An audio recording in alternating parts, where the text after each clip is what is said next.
ప్రతిపక్షాల ఆందోళనల మధ్య లోక్సభ రేపటికి వాయిదా పడింది.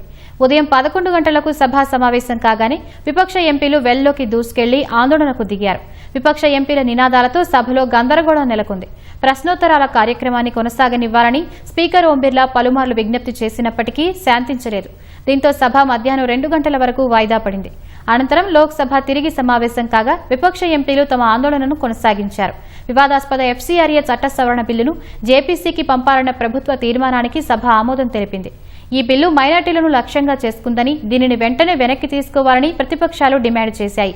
ఈ బిల్లులో మైనార్టీలకు వ్యతిరేకంగా ఒక్క క్లాజ్ నైనా చూపించాలని మంత్రి కిరణ్ రిజిజు ప్రతిపక్షాలకు సవాల్ విసిరారు.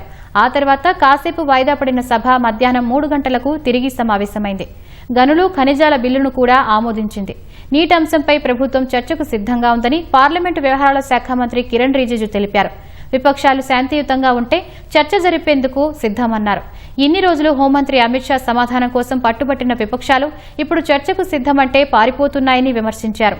అయినా విపక్ష ఎంపీలు శాంతించకపోవడంతో లోక్సభ గురువారానికి వాయిదా పడింది.